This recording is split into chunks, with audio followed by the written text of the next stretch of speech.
안녕하세요. 김건우 목사입니다. 8월 30일 수요일 아침입니다. 8월의 마지막 수요 말씀 묵상이네요. 휴가 방학이 있어서 그런지 왠지 일시정지, 잠깐 멈춤과 같이 느껴지는 7, 8월을 마무리하고 선선한 바람과 함께 많은 것들이 다시 시작되는 가을을 앞두고 있습니다. 2023년도 이제 4달밖에 남지 않았으니 한 해 끝을 향해 달려가게 되는 것 같습니다. 9월의 첫 번째 주인 다음 주에는 가을 새벽 기도회로 모일 텐데요. 오실 수 있는 분은 현장에 오셔서 상황이 여의치 않으신 분은 온라인으로 함께 해주시기 바랍니다. 함께 하나님 앞에 나아가 소원을 아뢰고 뜻을 정하고 마음을 새롭게 하는 시간이 되기를 바랍니다. 말씀을 전할 저를 위해서도 기도해 주시기를 부탁드립니다. 오늘은 시편 91편을 묵상하고자 합니다. 시편 91편은 여호와를 신뢰하여 자신의 피난처요 거처로 삼은 자들이 누리는 안전함을 노래하는 시인데요. 쓰여진 정황이나 저자에 대한 구체적인 정보는 없습니다. 시는 이렇게 시작되죠. 1절과 2절입니다. 지존자의 은밀한 곳에 거주하며 전능자의 그늘 아래 사는 자여, 나는 여호와를 향하여 말하기를 그는 나의 피난처요 나의 요새요 내가 의뢰하는 하나님이라 하리니. 이 두 구절은 시인 자신의 신앙 고백인 동시에 하나님을 의지하는 모든 성도들을 향한 축복이며 이러한 은혜로의 초대이자 권면이기도 합니다. 그런데 그리 긴 시가 아님에도 불구하고 매우 다양한 하나님의 이름이 사용되고 있으며 다양한 비유로 하나님을 묘사하고 있다는 사실이 참 인상적입니다. 시인은 하나님을 세 가지의 이름으로 부르며 하나님이 어떤 분인지를 선포하고 있습니다. 첫째로 지존자 엘 엘리오는 그 어떤 신과도 비교할 수 없는 하나님의 주권과 절대성을 강조하는 이름입니다. 영어 성경들은 most high, 가장 높이 계신 분이라고 번역했습니다. 둘째로 전능자 엘 샤다이는 하나님의 무한하신 능력을 강조하는 이름입니다. 영어 성경들은 almighty, 능치 못할 일이 없으신 분, 한계가 없으신 분이라고 번역했습니다. 그리고 셋째로 한글 성경이 하나님으로 번역한 엘로힘은 강하고 힘센 최고의 통치자이신 하나님, 유일하신 하나님, 장엄하신 하나님의 독보적인 권위를 표현하는 이름입니다. 영어 성경들은 God이라고 번역했는데요. 히브리어 단어 엘로힘이 지닌 그 풍성하고 깊은 의미를 온전히 담아낼 수 있는 적절한 영어나 한글 단어는 없는 것 같습니다. 뿐만 아니라 시인은 2절에서는 하나님을 나의 피난처, 나의 요새라고 부르고 있고요.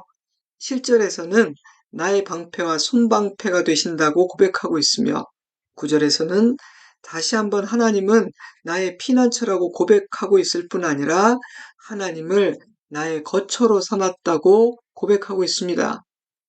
저는 시인이 하나님을 너무도 풍성하고 입체적으로 표현하고 있다는 사실이 무척 인상적이었습니다. 시인은 하나님을 참으로 풍성히 경험한 사람이구나 라는 생각이 들었고요. 하나님에 대한 이해와 신뢰가 참으로 깊고 넓다는 생각도 들었습니다. 그래서 하나의 이름이나 한두 개의 비유 정도로는 자신이 찬양하는 그 하나님을 표현할 수도 묘사할 수도 없었던 것입니다. 사랑하는 성도 여러분, 당신은 당신의 하나님을 어떤 분으로 묘사하고 어떤 분이라고 표현하겠습니까? 잠시 하나님을 묵상하며 내가 아는 하나님, 내가 경험한 하나님, 내가 의지하는 하나님이 어떤 분이신지를 생각해 보시기 바랍니다. 하나님께서 어떤 일을 행하셨는지, 나에게 어떤 도움과 은혜를 베푸셨는지 생각해 보시기 바랍니다.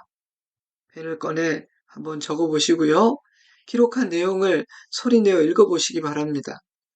하나님을 자주 그리고 많이 묵상하는 것은 참으로 복된 일입니다. 하나님을 묵상하고 예배하고 찬양하는 자리에서 우리의 영혼은 다시 살아나기 때문입니다. 아멘. 시인이 하나님이 어떤 분이신지를 이토록 강조하는 이유는 자신의 정체성과 삶이 하나님이 어떤 분이신지와 직결되기 때문입니다. 왜냐하면 성도는 그 하나님의 그늘 아래 사는 자이며 그 하나님을 의뢰하는 자이며 그 하나님의 보호를 받는 자이기 때문입니다. 그러므로 우리에게 모든 하나님의 백성들에게 하나님이 어떤 분이신지는 너무나 중요한 이슈인 것입니다.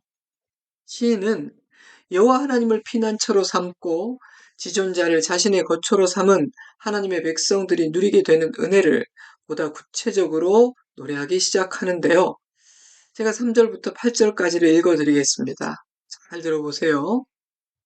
이는 그가 너를 새 사냥꾼의 올무에서와 심한 전염병에서 건지실 것이미로다. 그가 너를 그의 깃으로 덮으시리니 내가 그의 날개 아래 피하리로다. 그의 진실함은 방패와 손방패가 되시나니 너는 밤에 찾아오는 공포와 낮에 날아드는 화살과 어두울 때 퍼지는 전염병과 밝을 때 닥쳐오는 재앙을 두려워하지 아니하리로다. 1000명이 내 왼쪽에서 10,000명이 내 오른쪽에서 엎드려지나 이 재앙이 내게 가까이 하지 못하리로다. 오직 너는 똑똑히 보리니 악인들의 보응을 내가 보리로다. 아멘. 시인은 새 사냥꾼의 올무와 심한 전염병, 밤에 찾아오는 공포와 낮에 날아드는 화살, 어두울 때 퍼지는 전염병과 밝을 때 닥쳐오는 모든 재앙들을 두려워하지 않는다고 고백합니다. 밤과 낮, 어두울 때와 밝을 때라는 표현은 모든 시간을 의미하고요. 사냥꾼의 올무와 심한 전염병, 화살과 재앙이라는 표현은 인간이 상상할 수 있는 모든 위험을 의미합니다. 시인은 하나님이 보호하시는 시간과 하나님께서 보호해 주시는 영역에 아무런 제한이 없다고 말하고 있는 것입니다. 하나님의 보호는 확실하고 완벽하다는 것이죠. 시편 121편에 우리를 지키시는 하나님은 졸지도 않고 주무시지도 않으신다는 그 말씀과 같은 의미인 것입니다. 시인이 나열하는 이 모든 것들은 모든 인간이 두려워하는 것들이며 시인 역시 두려워했던 것들입니다. 그러나 이제 시인은 더 이상 그런 것들을 두려워하지 않는다고 노래합니다. 이유는 심플합니다. 어미 독수리가 새끼를 보호하듯 하나님께서 당신의 깃과 날개로 자기에게로 피하는 당신의 백성들을 보호해 주실 것이기 때문입니다. 하나님께서 친히 방패가 되어 주심으로 왼편에서 1000명이 오른편에서 10,000명이 쓰러지는 무서운 전쟁터 한가운데서도 안전할 것이기 때문입니다. 그러한 시인의 확신은 재앙이 내 가까이 오지 못할 것이다. 하나님께서 악인들을 심판하시는 것을 보게 될 것이다 라는 선포에서 절정에 이릅니다. 시인이 그런 확신을 가질 수 있는 이유는 무엇입니까? 성도의 피난처요 요새이신 하나님은 인간이 두려워하는 모든 재앙보다 크신 분이시며 성도를 헤아려 하는 그 어떤 원수들보다 강한 분이시기 때문입니다. 그와 같은 사실을 다윗은 이렇게 노래했죠. 내가 사망의 음침한 골짜기로 다닐지라도 해를 두려워하지 않을 것은 주께서 나와 함께 하심이라. 주의 지팡이와 막대기가 나를 안위하시나이다. 아멘. 확신에 찬 시인은 더 큰 소리로 이렇게 고백합니다. 9절과 10절입니다. 내가 말하기를 여호와는 나의 피난처라 하고 지존자를 너의 거처로 삼았으므로 화가 내게 미치지 못하며 재앙이 내 장막에 가까이 오지 못하리니.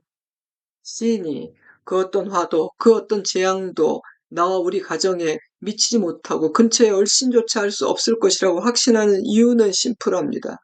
여호와를 자신의 피난처로 삼았고 자신의 거처로 삼았기 때문입니다.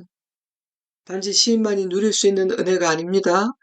시인처럼 여호와를 자신의 피난처로 삼고 지존자를 자신의 거처로 삼은 모든 자들은 시인이 누리고 있는, 시인이 찬양하고 있는 놀라운 하나님의 보호하심 안에 살 수 있습니다. 때문에 시인은 그러한 은혜로 독자들을 초대하고 있는 것입니다. 하나님은 성도를 어떻게 보호하십니까? 왜 재앙이 하나님을 피난처로 삼은 자들 근처로 가까이 다가갈 수조차 없는 것입니까? 시인은 하나님께서 우리를 위해 천사를 보내어 지키시기 때문이라고 말합니다. 11절, 12절입니다. 그가 너를 위하여 그의 천사들을 명령하사 내 모든 길에서 너를 지키게 하심이라. 그들이 그들의 손으로 너를 붙들어 발이 돌에 부딪히지 아니하게 하리로다. 내 모든 길에서라는 문장이 참으로 든든하게 다가왔습니다. 천사는 가끔 종종 어떤 특정한 상황에서만 나타나 나를 지키는 것이 아닙니다. 천사는 내가 걷는 모든 길에서 나를 지킵니다. 나와 동행합니다. 천사의 손은 우리를 꼭 붙들어 우리의 발이 돌에 걸려 넘어지지 않게 하고 돌에 부딪혀 깨지고 부서지지 않게 합니다. 우리의 눈에는 하나님께서 보내신 천사가 보이지 않지만 원수의 눈에는 보입니다. 때문에 원수는 우리를 함부로 건드릴 수 없습니다. 우리의 곁에 서서 우리를 지키는 천사는 하나님이 보낸 사자임을 그는 알기 때문입니다.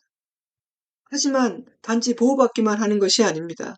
우리는 원수를 이기게 됩니다. 13절입니다. 내가 사자와 독사를 밟으며 젊은 사자와 뱀을 발로 누르리로다. 사자와 독사는 우리가 만날 수 있는 모든 위험과 고난 그리고 모든 종류의 악한 원수를 의미합니다. 그런데 전능자의 그늘 아래 사는 사람들, 지존자를 자신의 거처로 삼은 하나님의 백성들은 원수들을 피해 고난을 피해 도망치는 인생을 살지 않습니다. 그들은 사자와 독사를 밟게 됩니다. 밟는다는 표현의 의미는 무엇입니까? 승리를 뜻합니다. 생존자가 아니라 승리자가 된다는 뜻입니다. 겨우겨우 이기는 승리가 아닙니다. 압도적인 승리를 뜻합니다. 사도 바울은 로마서 8장에서 이렇게 선포했습니다. 기록된 바 우리가 종일 주를 위하여 죽임을 당하게 되며 도살당할 양같이 여김을 받았나이다 함과 같으니라. 그러나 이 모든 일에 우리를 사랑하시는 이로 말미암아 우리가 넉넉히 이기느니라. 아멘. 사도 요한은 요한일서에서 이렇게 선포했습니다. 무릇 하나님께로부터 난 자마다 세상을 이기느니라. 세상을 이기는 승리는 이것이니 우리의 믿음이니라. 예수께서 하나님의 아들이심을 믿는 자가 아니면 세상을 이기는 자가 누구냐? 아멘, 할렐루야. 13절로 시인의 찬양과 신앙의 고백은 끝이 나는데요. 시인의 노래, 그의 신앙 고백이 승리의 선포로 끝난다는 사실이 저에게는 참 인상적이었습니다. 다시 한번 13절을 읽어드릴게요. 내가 사자와 독사를 밟으며 젊은 사자와 뱀을 발로 누르리로다. 아멘. 저에게 이런 승리의 찬양이 있기를 기도합니다. 이 아침 수요 말씀 묵상을 함께 듣고 묵상하는 여러분들에게도 승리의 찬양이 있기를 주님의 이름으로 축복합니다. 14절부터 화자가 바뀝니다. 하나님이 말씀하십니다. 하나님이 이르시되 그가 나를 사랑한즉 내가 그를 건지리라. 그가 내 이름을 안즉 내가 그를 높이리라. 그가 내게 간구하리니 내가 그에게 응답하리라. 그들이 환난 당할 때 내가 그와 함께하여 그를 건지고 영화롭게 하리라. 내가 그를 장수하게 함으로 그를 만족하게 하며 나의 구원을 그에게 보이리라 하시도다. 하나님은 자신을 피난처여 거처로 삼은 모든 성도들을 향해 구원과 응답과 승리와 영광을 약속해 주십니다. 그런데 놓쳐선 안 되는 중요한 문장들이 있습니다. 그가 나를 사랑한즉, 그가 내 이름을 안즉, 그가 내게 간구하리니 라는 문장입니다. 이 약속은요, 하나님을 알고 사랑하고 기도하는 자들에게 주시는 약속인 것입니다.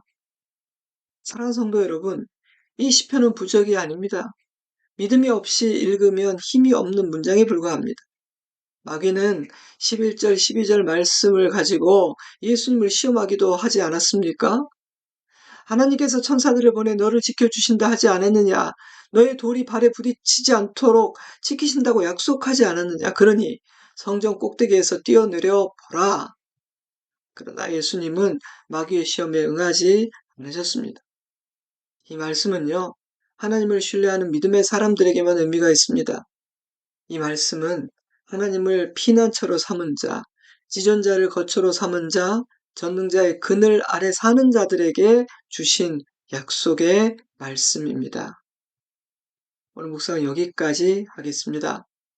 91편을 여러 번 읽으며 마음에 잘 담아두시기 바랍니다. 그냥 읽는 것만으로도 힘이 됩니다. 은혜가 있을 것입니다. 강하게 다가오는 감동적인 구절들이 있다면 특별히 그 말씀을 밑줄을 긋고 또 필사하면서 나에게 주신 약속의 말씀으로 받고 굳게 붙으시기 바랍니다. 하나님의 선하심, 하나님의 보호하심, 약속하신 구원과 승리와 영광을 의심할 만한 상황들은 너무도 많습니다. 우리를 낙심시키는 일들은 하루에도 수차례 일어납니다. 저 역시 그런 싸움을 싸우며 하루하루를 살아가고 있습니다. 한 가정의 가장으로서 져야 하는 무게도 또 그리고 한 교회 담임 목사로 감당해야 되는 짐의 무게도 만만치는 않습니다. 또 저는 너무나 연약한 사람이고요. 하지만 이 아침 시편 91편을 붙듭니다. 하나님의 약속 위에 내 마음과 생각을 다시 세웁니다.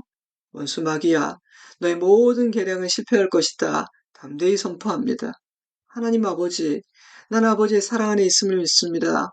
보호하심 안에 있음을 믿습니다. 큰 소리로 고백합니다. 이제 잠시 기도하는 시간을 가지면 좋을 것 같아요. 나에게 주신 그 말씀을 붙잡고 믿음으로 선포하시기 바랍니다. 이 말씀을 들으며 마음에 주시는 그 소원을 하나님께 아뢰시기 바랍니다. 하나님의 임재 안에 이 아침 예배하는 은혜가 있기를 주님의 이름으로 축복합니다. 저는 주일에 뵐게요. 늘 감사하고요. 사랑합니다. 샬롬.